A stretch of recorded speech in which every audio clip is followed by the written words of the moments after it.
Hello students, तो चलिए आज हम लोग शुरू करते हैं क्लास 9 के एक्सरसाइज 1.3 का क्वेश्चन नंबर 9, जो कि इस एक्सरसाइज का लास्ट क्वेश्चन है।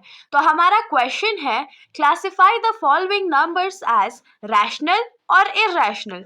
तो इस क्वेश्चन में हम लोग को क्या बोला गया है कि जो नीचे हम लोग को गिवन नंबर्स है उनमें से हम लोग को ये क्लासिफाई करके बताना है कि कौन से नंबर रैशनल नंबर्स है और कौन से नंबर इरैशनल है। तो हमारा पहला क्वेश्चन इसके अंडर है √23। तो √23 रैशनल है कि इरैशनल? ऐसे तो अगर रूट है तो आप लोगों के दिमाग में फटाक से आ गया होगा कि इरैशनल होगा, लेकिन कभी कभी ऐसा नहीं भी होता है। तो हम लोग क्या करते हैं, 23 को प्राइम फैक्टराइज कर लेते हैं। तो क्या 23 को हम लोग प्राइम फैक्टराइज कर सकते हैं?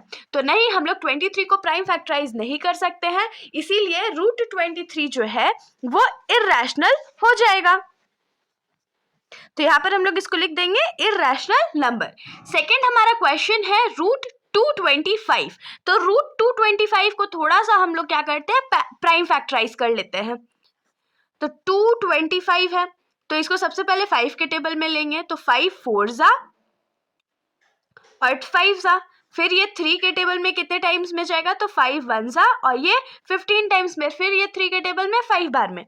तो देखिए इसको हम लोग क्या लिख सकते हैं, तो √5 इंटू 5 इंटू 3 इंटू 3। तो यहाँ पर 5 और 3 दोनों का पेयर बन गया ना, तो एक 5 और एक 3 बाहर आ गया, तो हम लोग इसको क्या लिख सकते हैं, 15। मतलब कि √25 जो है वो किसका स्क्वायर रूट है, तो 15 का स्क्वायर रूट है। तो हम लोग इसको क्या करेंगे, इसको रैशनल लिख लेंगे, क्योंकि 15 तो भाई हमारा रैशनल नंबर होता है ना।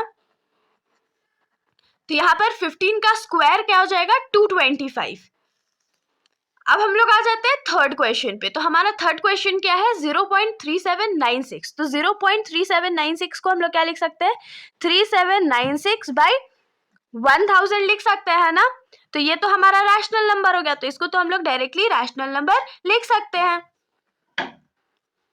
अब देखिए नेक्स्ट हमारे पास क्या है, 7.478478। तो इसको हम लोग कैसे लिख सकते हैं, तो 7.478 और ये बार, क्योंकि ये बार बार रिपीट कर रहा है और हम लोग जानते हैं कि टर्मिनेटिंग डेसिमल तो ये है नहीं, इसका रिमाइंडर तो 0 है नहीं, और क्योंकि ये नॉन टर्मिनेटिंग डेसिमल है तो ये हमारा रैशनल नंबर हो जाएगा।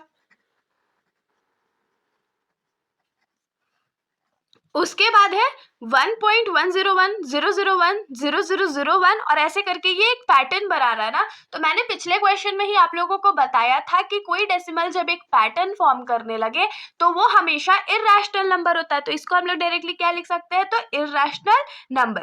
तो इसके साथ हमारा सॉल्यूशन यहीं पर खत्म हो जाता है। अगर आप लोगों को वीडियो अच्छी लगी हो तो वीडियो को लाइक कर दीजिएगा और मेरे चैनल को बिना सब्सक्राइब किए कहीं मत जाइएगा। Thank you.